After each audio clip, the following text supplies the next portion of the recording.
The tread on the tyres on my Ducati SuperSport have a weird kind of wear pattern going on, both the front and the back. On the back, the leading edge of the tread is kind of rounded off and sitting a bit lower than the trailing edge of the tread, and it's opposite on the front. So I did a bit of Googling and found out that maybe suspension rebound settings have something to do with this. So I contacted Dave Moss, who is, as you probably already know, a motorcycle suspension guru, and he in fact originally helped me set up this bike for me, and he confirmed that that is the case. So this video is about how I modify the rebound settings and see if that really does help get these tyre treads wearing a bit more evenly.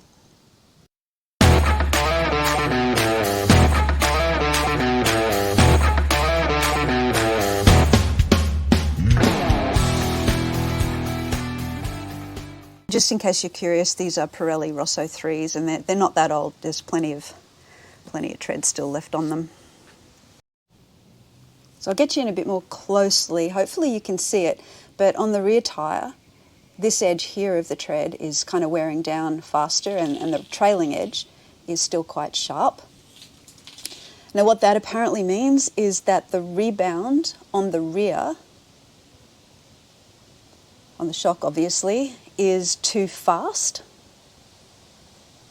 But like I mentioned, it's opposite on the front.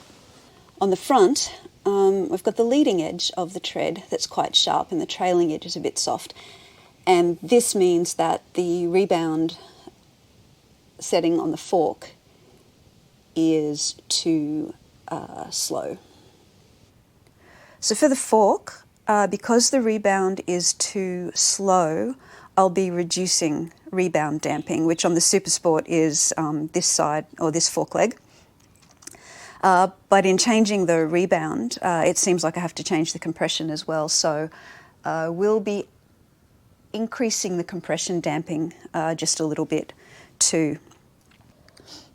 Now on the shock, there is a rebound adjuster right up in that awkward spot up under there, and I will be increasing rebound damping here to slow it down a bit, and then also again reducing the compression damping with this little dial here. So opposite on the back to what's happening on the front based on that tyre wear pattern. I don't think there's any point in telling you exactly the settings that I'm going to be changing because they really depend on your weight and your riding style, and the bike too probably. But I'm going to go ahead and make the changes, and I'll be heading out for a ride tomorrow with a friend. I should get a few 100 kilometres done then, but I may need a second ride to kind of get up to that 500 kilometre-ish mark, and then report back to Dave Moss with new photographs of the tyres and see if the settings that he's given me are good or whether we have to do another adjustment from there. Step one for me is to adjust the shock's compression damping. So Dave says go all the way clockwise until it stops. It stopped, definitely stopped, and then back 16 clicks for me.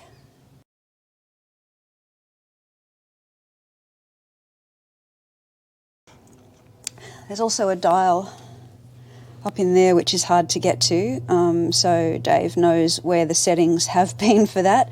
So with this one, all I'm doing is rotating it from seat to ground, in other words, counterclockwise, and I'm going 3 clicks. And the idea is I can try another 2 clicks after that, just to see how that goes.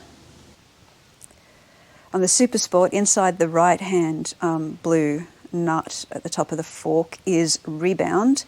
So Dave has said to go, for me, all the way back clockwise and then count back 12 clicks, and later I can test 14 clicks, but all the way clockwise for now.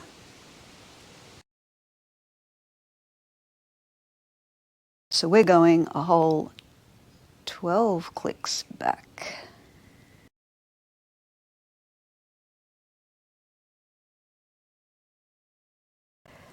And then this one might be a bit harder for me to get to. I might have to take the phone mount out to make that easy. Yep, I think I will.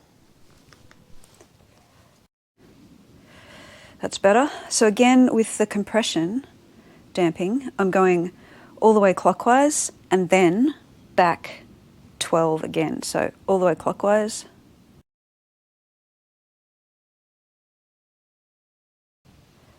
One, 2, 3, 4, 5, 6, 7, 8, 9, 10, 11, 12.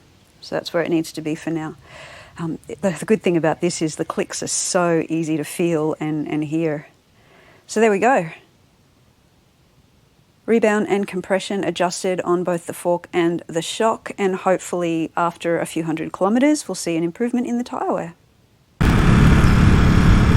I'm really only 60 kilometres into this new suspension setup with the rebound damping and compression damping, and so far I haven't noticed any feelings I don't like.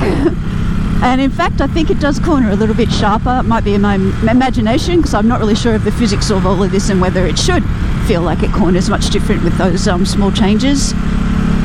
But only 60 kilometres into it, so that means I've still got a fair bit more to go before we'll see any kind of impact on the tyre wear. But so far, so good.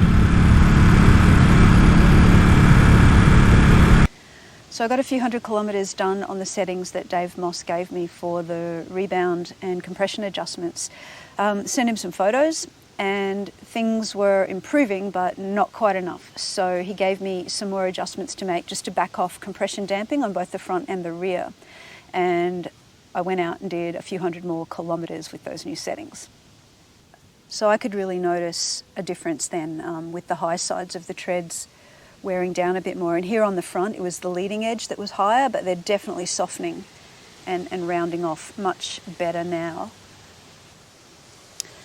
And also on the rear, it was the trailing edge that was high. Now that's probably still a little bit high further out toward the outside of the tyre, and it's definitely rounded off more toward the centre of the tyre. But that's really because I do a lot of street riding, never on the track, and not really spending a high percentage of the riding miles at lean. So in time, these outside edges will smooth off as well. But Dave was pretty happy with how they were turning out. And then he suggested just having another check in about 4,500 to 5,000 kilometres. So I guess I learned a few things through this. Number one, my riding style's changed over the last couple of years, which I guess you'd expect. Secondly, that understanding how to diagnose tyre tread patterns can be really useful to help you fine-tune and improve your suspension setup if you can adjust the suspension on your bike. Also, I found it interesting how rebound damping and compression damping settings kind of work together as a system, which makes sense. They're not independent of each other. And also that it's worth checking every 4,000 to 5,000 kilometres what the tyre wear is looking like, so that you get the opportunity to fix anything or tweak anything and get more life out of those tyres. I hope you got something out of this video. I certainly learned a few things, and if you did, please let me know in the comments. In the meantime, and until the next video, keep the rubber side down.